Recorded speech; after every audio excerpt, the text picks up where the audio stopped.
علماء کرام اور معزز سامعین حضرات اور اساتذہ کرام اور میری پردہ نشین ماں بہنوں، السلام علیکم ورحمۃ اللہ وبرکاتہ۔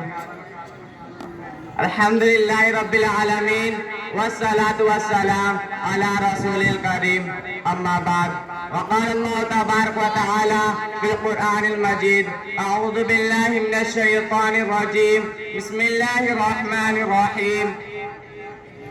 یا ایھا الذین آمنوا لا یحل لکم ان ترثوا النساء کرہا ولا تعضلوہن لتذہبوا ببعض ما آتیتموہن الا ان یأتین بفاحشۃ مبینہ وعاشروہن بالمعروف، صدق اللہ العظیم۔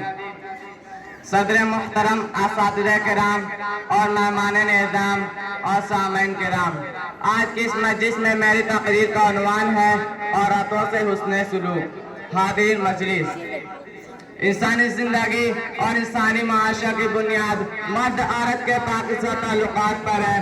اگر یہ تعلقات خوشگوار ہے تو خاندان میں نظم و ضبط اور استحکام ہے، اور اگر ان تعلقات میں ناخوشگواری کھینچتان ہے تو خاندان پریشان اور برباد ہے، تعمیر و ترقی سے معروف، اللہ کے رحمت سے دور ہے۔ اللہ تعالیٰ نے مرد و عورت کی یکساں اہمیت دی ہے اور دونوں کو معتمد ذمہ داریوں کا متبادل بنایا ہے۔ مرد کو بال بچوں کے نان و نفقہ اور تعلیم و تربیت کا ذمہ دار بنایا ہے، اور عورت کو گھر کی حفاظت اور بچوں کی نگاہ داشت اور پرورش کا ذمہ دار بنایا ہے۔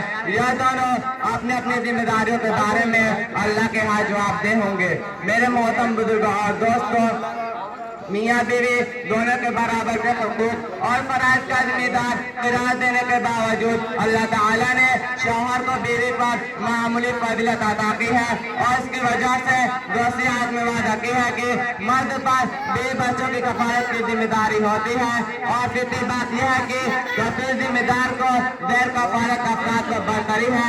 شوہر اگر گھر کا نگراں ہے تو اسے گھر کے مسائل کے اہل خانہ کے مشورہ سے حل کرنا چاہیے، دیکھتے دکھ نہیں چلانا چاہیے۔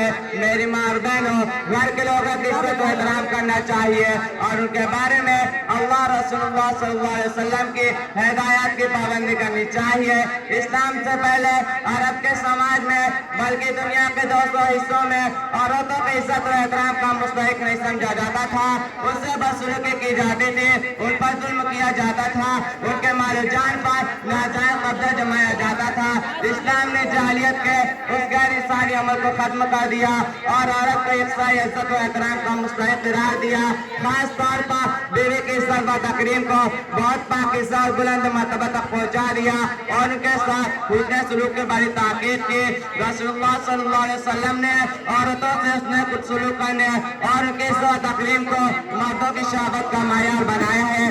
آپ صلی اللہ علیہ وسلم نے فرمایا، خیرکم لأہلی وانا خیرکم لأہلی، فی المسیح، تم میں سے بہترین انسان وہ ہے جو اپنی فیملی کے لیے بہتر ہو۔ میرے محترم بزرگوں اور دوستوں، دینی تعلیم اور شہادت کی کمی کی وجہ سے آج بہت سے شوہر اپنے بیوی کے ساتھ بدسلوکی کر رہے ہیں، بہت سے شوہر اپنے بیوی سے محبت نہیں کرتے، بہت سے شوہر اپنے بیوی کا نان و نفقہ نہیں دیتے، بہت سے شوہر اپنے بیوی کو میکے چھوڑاتے ہیں، بہت سے شوہر مدتوں سے نہیں ملتے، نہ ان کو رکھتے ہیں اور نہ آزاد کرتے ہیں بلکہ محلہ کو بنا کر چھوڑ دیتے ہیں۔ یہ سب حرکتیں انسانیت سے گرو ہوئی ہیں اور اسلامی تعلیمات کی خلاف ورزی ہے۔ اللہ تعالیٰ ہم سب کو سننے سے زیادہ عمل کی توفیق عطا فرمائے، آمین۔ میں نے چند باتوں پر اپنی تقریر ختم کرتا ہوں۔ وآخر دعوانا ان الحمدللہ رب العالمین۔